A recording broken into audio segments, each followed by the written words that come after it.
Can you believe that after all that's been done with interest rates, that somehow the prices of homes are higher today than they were 1 year ago? We're going to talk about it tonight on this special edition of the Brian Hirsch Show.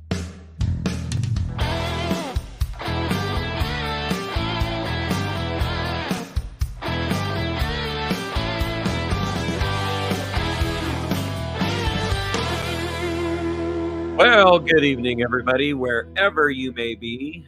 I hope that this video finds you well on this blessed Thursday evening, August 24th, 2023. If you can believe it, fam, the prices of homes today are more expensive than they were 1 year ago. And at the end of last year, during the last quarter, hey, say hello, everybody, to my puppy. That's Titus back there. Hey, Titus, say hi to the podcast show. Titus. Hey, boy. There he is. This is my buddy, everybody.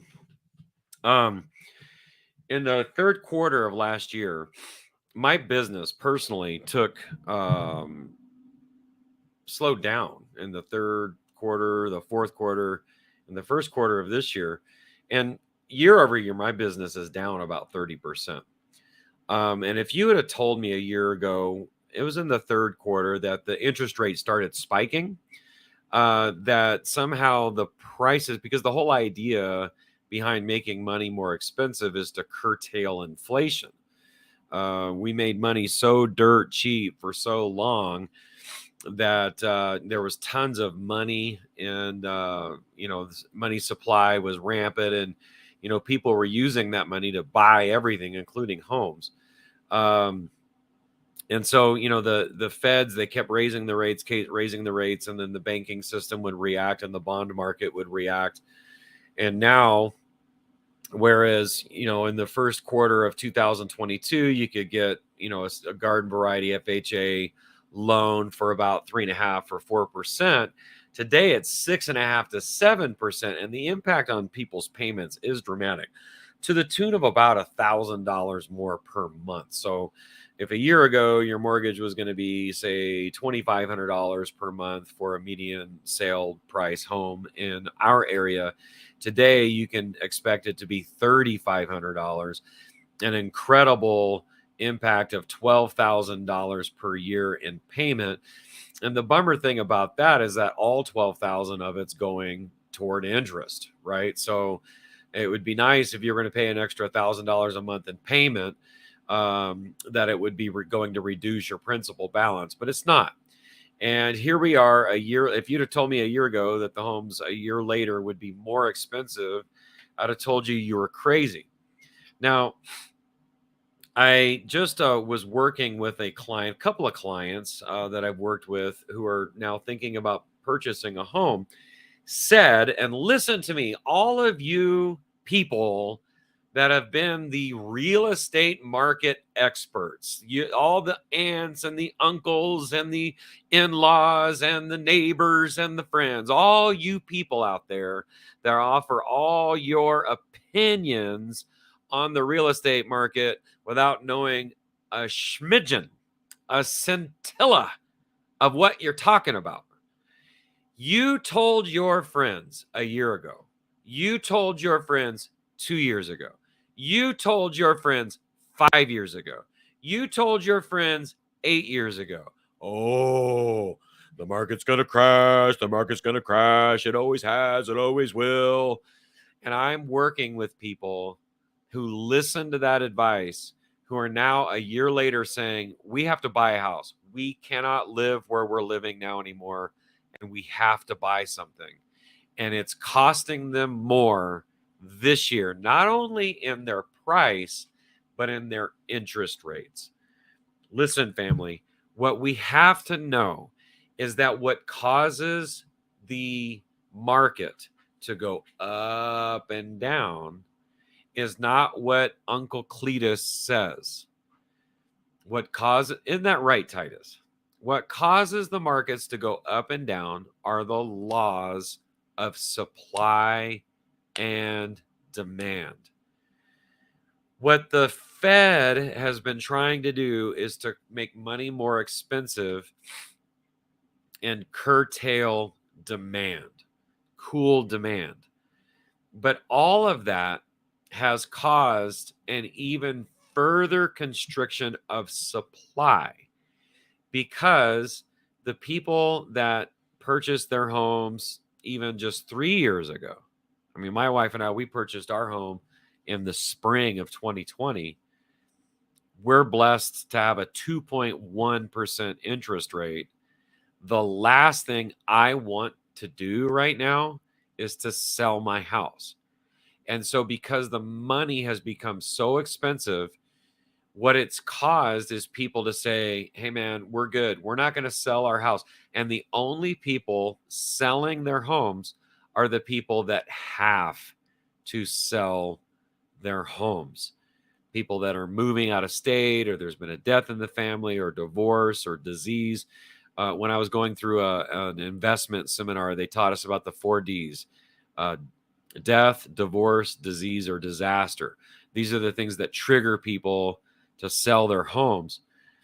Those are the only people that are selling their homes now. And so this has constricted the supply chain.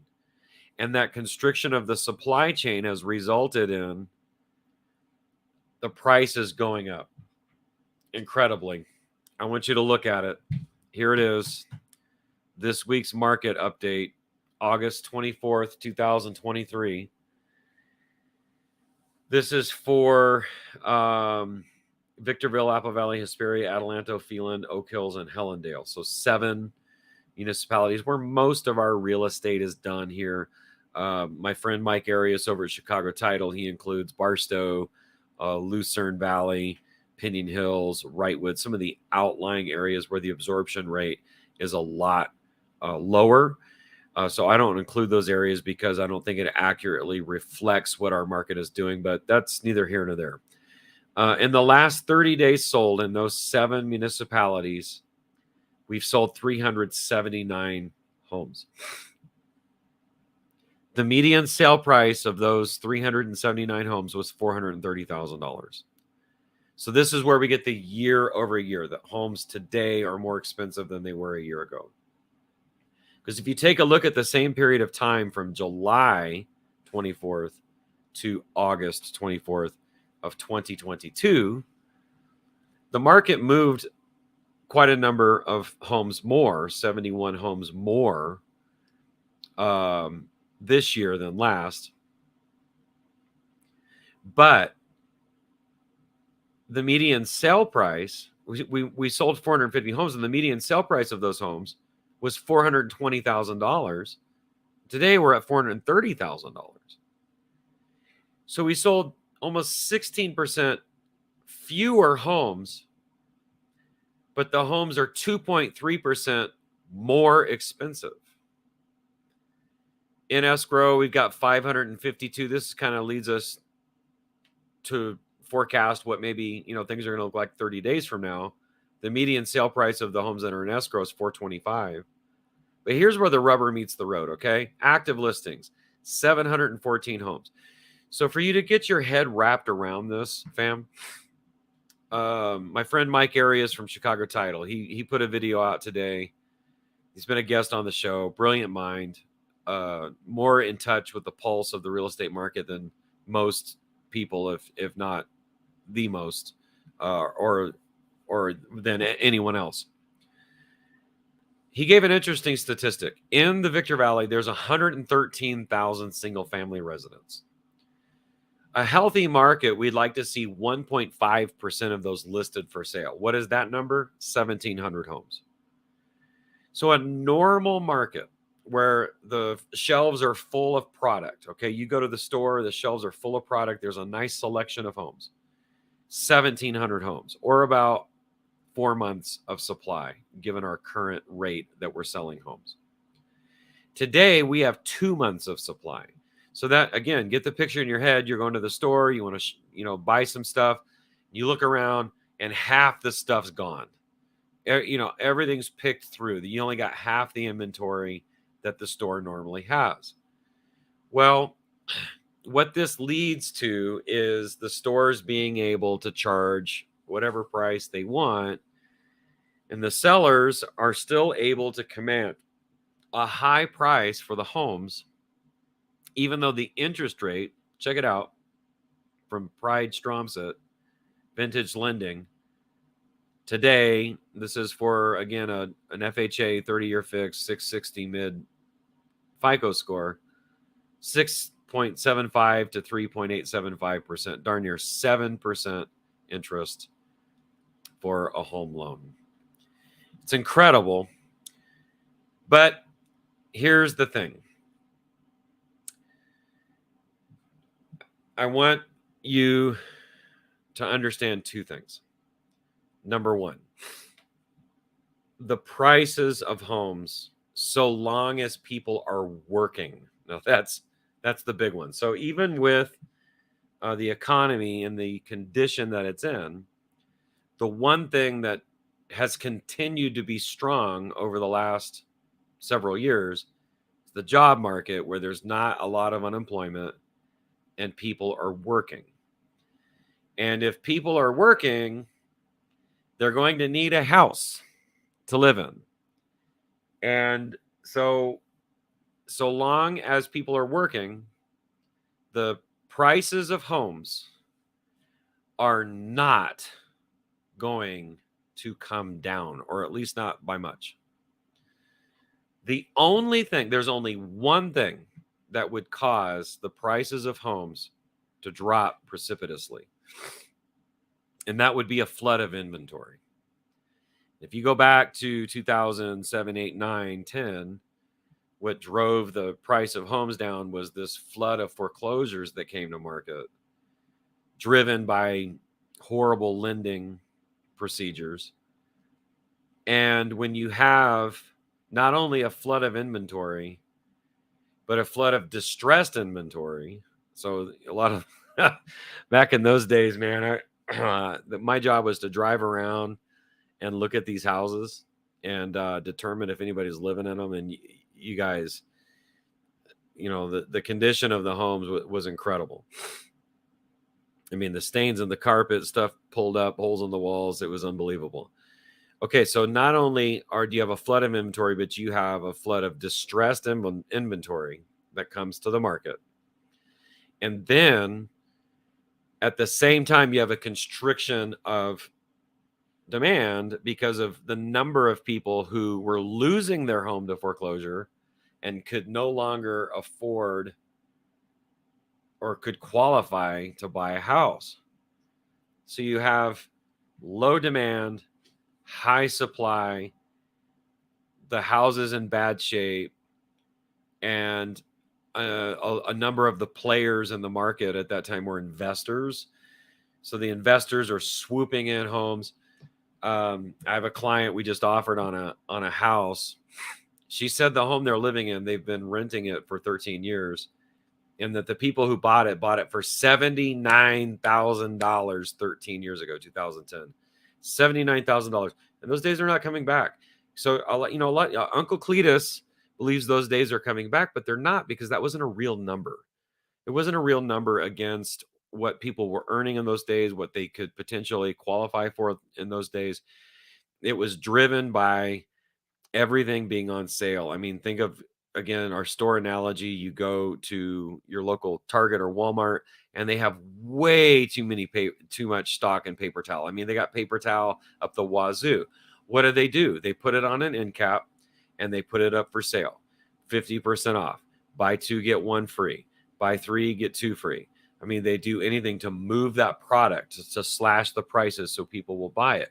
Well, that's what happened in the housing market. I mean, the only way you're going to entice investors to buy homes is if they can buy it below market value at a cutthroat price, and they can rent it out for a 6, 7, 8, 9. Some people were getting a 10% cap rate in those days. And so what do they want to do? Well, they got cash, right? So the house is listed for sale at $80,000. They're offer 75, and over time, that's how the prices drop. Well, what's caused the prices to go up is people overbidding on homes And the reason they're overbidding on homes is because there aren't enough of them. And there isn't going to be enough of them. This is the new normal. So, Uncle Cletus, please stop telling your family members to wait. This is a bad idea, okay, to wait. Because here's the second thing.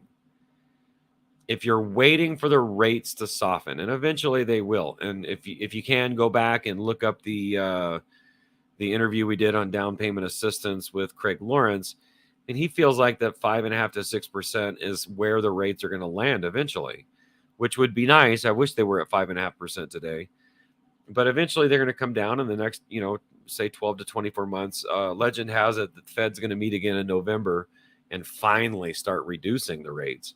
I don't know if they feel like that. They feel like that inflation has cooled enough, but when that time comes, that rates soften, that's going to cause the prices to go up. So what you could do, I'm offering this to you, assuming that you could qualify for, median sale price. The median sale price here in our area is $430, and you could swing that fat payment at $3,500 or whatever it is that you hold out for the next 12, 18 months, whatever it is, those rates come down a point or two, and then refinance. And you just chalk up the difference. So let's say the difference in payment is $600 a month. And you multiply that times 12, that would be $5,000. Call it over 2 years, $10,000. You say that's the price of me being able to own my own home and not rent somewhere else. And then I can refinance, get that payment down. And over that same amount of time, the odds are the house went up $10,000 or more in value anyway. What we're kind of looking at right now is a 3 to 5% annual appreciation. Okay, so there's really no end in sight on this. I hope to God, literally praying, God help us, that we don't see what we saw in 21 and 22, or maybe even 20, 21, 22, 3 years during this COVID stuff and all the madness and rates super low, double-digit gains year after year after year. I mean, it was 12%, 13%, 15%, because what we're going to see is us getting priced out of the market here. I mean, you're not going to be able to afford your own house, your own freaking house. And what we're looking at with the economic development in their area, with the BNSF going into Barstow, I'm working with an investor right now and a builder that we're scooping up some lots up there in Hellendale. And we're going to build some homes and next year sell them next year because BNSF, he's bringing the $20,000 or 20,000 jobs into the area. Those people are going to want a place to live, and Silver Lakes is likely to be a good location for those folks. A lot of folks that live in Silver Lakes also work out at Fort Irwin. So anyway, all of that to say, I really hope that if you're thinking about buying a house, get your stuff together and let's get you into our homes. Just get that foot in the door and start owning your property. If you stay there long enough, you'll end up paying it off and you'll have a nice asset for your generational wealth. Okay. So I appreciate you guys joining me on this late Thursday evening. And I'll try to get something together for our normal, Monday show. But in the meantime, I hope that you have a wonderful evening, and we'll see you next time on the